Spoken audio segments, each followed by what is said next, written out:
Hello everyone, कैसे हैं आप सभी। मैं हूं आपका अपना निजी सलाहकार अमित राज शर्मा और आप देख रहे हैं यू द रियल। आज की वीडियो का श्रेय जाता है श्रीमान अरुण संबयाल जी के इस कमेंट को। इन्होंने Reliance Nippon life insurance company limited के गारंटेड मनी बैक प्लान की वीडियो के कमेंट सेक्शन में कमेंट किया है। अरुण जी, आपके इस कमेंट के लिए आपका बहुत बहुत धन्यवाद।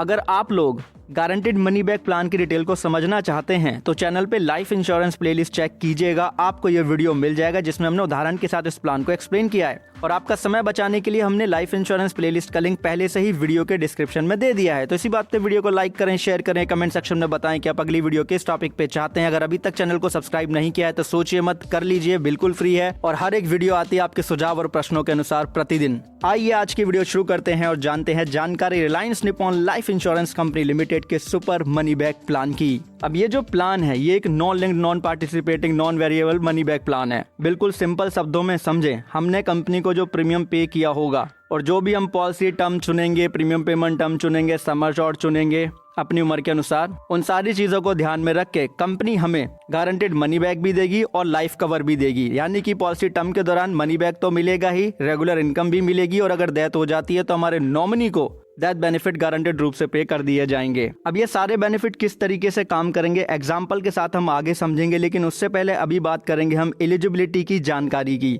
प्लान लेने के लिए जो आयु सीमा रखी गई है वो है 18 साल से लेकर के 55 साल तक की। यानी कि अगर आपकी उम्र 50 साल से भी ज्यादा तो भी आप ये प्लान ले सकते हैं। एज पर द लिमिट हमें ये पता चलता है। बात आती है मैच्योरिटी एज की लिमिट की, तो वो 28 साल से लेकर के 80 साल की है। पॉलिसी टर्म का जो ऑप्शन है वो 10 साल, 20 साल, 30 साल, 40 साल और 50 साल तक का आपको मिल जाता है। प्रीमियम पेमेंट टर्म आपके पॉलिसी टर्म का आधा होगा, यानी कि 20 साल का अगर पॉलिसी टर्म है तो 10 साल का प्रीमियम पेमेंट टर्म होगा। मिनिमम सम एश्योर्ड का जो लिमिट है वो 1 लाख रुपए का है और जो प्रीमियम का जो लिमिट है वो डिपेंड करेगा कि आपकी उम्र क्या है, पॉलिसी टर्म कितना लिया है, सम एश्योर्ड आप कितना ले रहे हैं, उसके आधार पर ही आपका प्रीमियम यहाँ पे डिसाइड होता है। अब हम यहाँ पे जानेंगे बेनिफिट की जानकारी। तो सबसे पहला बेनिफिट हमें इस प्लान में मिल जाता है मनी बैक, जो कि हमारे पॉलिसी के पहले 5 साल कंप्लीट होने पे हमें मिलता है और उसके बाद हर 5वें साल के अंत में हमें मिल जाता है। ये हमारे सम एश्योर्ड का एक निश्चित प्रतिशत होता है। जैसे कि मान लीजिए आपने 20 साल का पॉलिसी टर्म लिया तो जैसे ही पॉलिसी के 5 साल कंप्लीट होंगे हमारे सम एश्योर्ड का हमें 25% मिलेगा।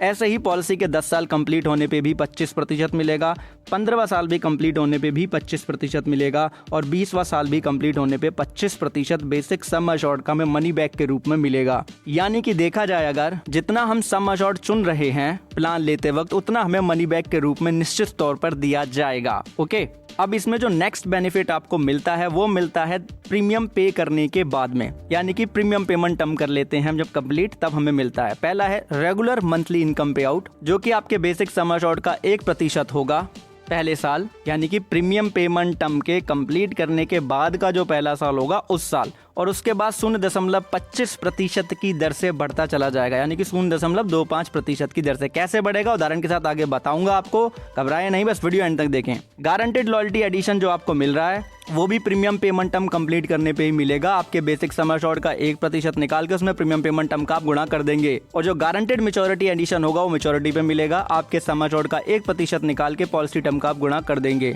बात आती है डेथ बेनिफिट की, तो आपका जो सालाना प्रीमियम होगा बेसिक उसका 10 गुना आप निकालेंगे अगर प्लान लेते वक्त आपकी उम्र 45 साल से कम है। अगर 45 साल की या उससे ज़्यादा है तो सालाना प्रीमियम का 7 गुना आप निकालेंगे। फिर उसका कंपैरिजन कर लेंगे आप, टोटल पेड प्रीमियम में से टैक्स घटा दीजिएगा, उसके बाद उसका 105% निकालेंगे। अगर राइडर वगैरह भी लिया तो वो भी घटाना होगा। फिर उसका कंपैरिजन करेंगे सम एश्योर्ड से, तीनों में से जो भी ज्यादा होगा वो डेथ बेनिफिट होगा, आपके नॉमिनी को पे कर दिया जाएगा। अब बेनिफिट को समझने के लिए हम यहाँ पे उदाहरण लेते हैं। मान लेते हैं श्रीमान ए हैं जिनकी आयु यहाँ पे 30 साल की है, 20 साल का वो पॉलिसी टर्म ले रहे हैं, तो ऑटोमेटिकली 10 साल का यहाँ पे प्रीमियम पेमेंट टर्म हो जाएगा। बेसिक सम एश्योर्ड यहाँ पे वो 1,20,000 रुपए का ले रहे हैं तो सालाना वो 30,000 रुपए का यहाँ पे प्रीमियम पे करेंगे। तो जैसे ही पॉलिसी के पहले 5 साल कंप्लीट हो जाएंगे, इनके सम एश्योर्ड का यानी कि 1,20,000 रुपए का 25% इनको मनी बैक के रूप में मिलेगा। वही सेम मिलेगा 10वें साल पे भी, 15वें साल पे भी और 20वें साल पे भी। कितना अमाउंट होगा ये? 1,20,000 का अगर आप 25% निकाल लेंगे तो 30,000 रुपए आ जाएगा, राइट। और ये हमें 4 बार मिलेगा, इसलिए हमने 4 का गुणा करा, तो जितना हमारा सम एश्योर्ड होगा उतना हमें मिल जाएगा 30,000 रुपए की दर से, राइट। यानी कि हर एक मनी बैक होगा 30,000 रुपए का। अब जैसे ही प्रीमियम पेमेंट हम कंप्लीट कर लेंगे तो 10 साल में हम 3 लाख रुपए का यहाँ पे प्रीमियम पे कर ही लेंगे। तो सबसे पहले तो हमें यहाँ पे मिलना शुरू हो जाएगा हमारा guaranteed loyalty edition. Guaranteed loyalty edition क्या है? बेसिक सम अश्योर्ड, यानी कि 1,20,000 का 1% निकालेंगे। 1,20,000 हमारा क्या है? बेसिक सम अश्योर्ड आ जाएगा। फिर उसमें हम 10 का गुणा कर देंगे। 10 का गुणा क्यों कर रहे हैं? क्योंकि वो प्रीमियम पेमेंट टर्म है, राइट। तो यहाँ पे हमारा टोटल अमाउंट हो जाएगा ये 12,000 रुपए का, जो श्रीमान ए को दे दिया जाएगा प्रीमियम पेमेंट टर्म के बाद में। फिर इसी के साथ में जैसे 11वां साल लगेगा, इनको रेगुलर मंथली इनकम पे आउट मिलना चालू हो जाएगा। अब यहाँ पे समझते हैं किस तरीके से मिलेगा। 11वें साल पे जो 1,20,000 रुपए का बेसिक सम अश्योर्ड है, उसका हम निकालेंगे 1%। तो ये 1,200 रुपए इन्हें हर महीने मिलेंगे, और इसमें हम 12 का गुणा कर देंगे तो 14,400 रुपए इनको मिल जाएंगे टोटल मंथली इनकम के रूप में पॉलिसी के 11वें साल पर। फिर उसके बाद सिंपल इंक्रीजिंग रेट जो है 0.25% का वो इंट्रोड्यूस होगा, यानी कि बेसिक सम अश्योर्ड का 1.25% यहाँ पे इनको मिलना शुरू होगा। तो 1,500 रुपए हर महीने मिलना शुरू होंगे। तो ऐसे 18,000 रुपए इनको मिल जाएंगे पॉलिसी के 12वें साल के अंत तक, राइट। फिर 13वें साल पे फिर 0.25% यहाँ पे बढ़ जाएगा। तो यानी कि बेसिक सम अश्योर्ड का 1.5% यहाँ पे इनको मिलना चालू हो जाएगा। तो यानी कि 1,800 रुपए इन्हें हर महीने मिलना चालू हो जाएंगे, और 13वें साल में 21,600 रुपए मिल जाएंगे। फिर ठीक इसी तरीके से जैसे ही पॉलिसी का 14वां साल लगना चालू होगा, फिर से जो मंथली इनकम होगी वो 0.25% की दर से बढ़ जाएगी, यानी कि जो हमारा बेसिक सम अश्योर्ड है उसका 1.75% निकाला जाएगा। तो 2,100 रुपए हर महीने इनको मिलेंगे। 15वें साल पे फिर ऐसे ही 0.25% बढ़ जाएगा। तो 2% यहाँ पे बैठ जाएगा ये, राइट, क्योंकि हर साल यहाँ पे 0.25% बढ़ रहा है। तो 2% निकाल लेंगे आप 1,20,000 का, तो 2,400 रुपए आ जाएंगे, ये इनको मिलने लगेंगे 15वें साल पे। 16वें साल पे आके इनको 2,700 रुपए मिलने लगेंगे, क्योंकि फिर से 0.25% यहाँ पे बढ़ जाएगा। जैसे ही 17वां साल यहाँ पे लगना चालू हो जाएगा, तो 17वें साल पे इनको 2.5% की दर से इनके बेसिक सम अश्योर्ड का मिलना चालू हो जाएगा। क्या? रेगुलर मंथली इनकम, जो कि 3,000 रुपए हर महीने होगा। फिर पॉलिसी के 18वें साल पे फिर से 0.25% यहाँ पे बढ़ेगा। तो यानी कि 2.75% 1,20,000 का, यानी कि बेसिक सम अश्योर्ड का, यानी कि 3,300 रुपए हर महीने मिलेगा। ऐसे ही 19वें साल पे फिर से 0.25% बढ़ जाएगा। तो 3% निकाला जाएगा 1,20,000 यानी कि बेसिक सम अश्योर्ड का, यानी कि 3,600 रुपए हर महीने इनको मिलेंगे। जो लास्ट ईयर होगा पॉलिसी का, उसमें फिर 3.25% की दर से हर महीने बेसिक सम अश्योर्ड का इनको मंथली इनकम के रूप में मिलेगा, जो कि 3,900 रुपए का हो जाएगा।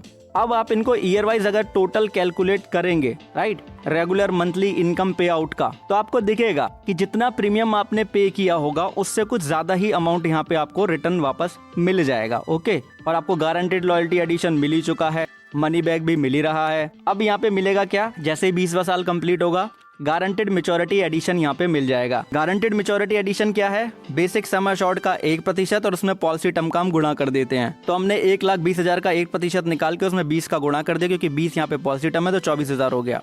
सारे बेनिफिट जोड़ लेंगे तो 4,62,000 रुपए का अमाउंट ये बैठेगा। अब हम मान लेते हैं श्रीमान ए की जो मृत्यु है पॉलिसी के 10 साल कंप्लीट होने पे हो गई। तो ऐसे में सालाना पेड प्रीमियम का हमने 10 गुना निकाला तो 3 लाख हुआ, और टोटल पेड प्रीमियम हमारा यहाँ पे 3 लाख ही है, उसका हमने 105% निकाल दिया तो 3,15,000 हो गया। और इसका कंपैरिजन करेंगे सम अश्योर्ड के साथ में, तो यहाँ पे क्लियर दिख रहा है कि टोटल पेड प्रीमियम का 105% ज्यादा है, जो कि 3,15,000 है, वो श्रीमान ए के नॉमिनी को पे कर दिया जाएगा और पॉलिसी यहीं पे बंद हो जाएगी। अब यहाँ पे रह गए हैं सरेंडर वैल्यू की जानकारी और रिड्यूस पेड अप पॉलिसी के बेनिफिट। अगर आप जानना चाहते हो तो कमेंट सेक्शन में बताइएगा, हम अलग से एक वीडियो लेकर के आएंगे, अलग एग्जांपल के साथ में आपको सारी चीजें एक्सप्लेन कर देंगे जो जुड़ी हुई होंगी सरेंडर वैल्यू और रिड्यूस पेड अप पॉलिसी के बेनिफिट से। आपने वीडियो अंत तक देखा उसके लिए आपका बहुत बहुत धन्यवाद। आपका कोई सुझाव है, आप कुछ कहना चाहते हैं, कमेंट सेक्शन में बिल्कुल कह सकते हैं। हमें आपके कमेंट का इंतजार रहता है, क्योंकि हम जानकारी सिर्फ आपके अनुसार ही शेयर करना चाहते हैं जो आपके लिए यूजफुल हो। अब एक चीज आप खुद भी समझें, दूसरों को भी समझाएं कि इंश्योरेंस एक प्रोटेक्शन है, प्रोटेक्शन कभी अधूरी नहीं लेते। और टेलीग्राम चैनल से PDF लेके जरूर पढ़ते हैं, जिससे जानकारी मिले आपको पूरी, ना रहे अधूरी। बहुत बहुत धन्यवाद।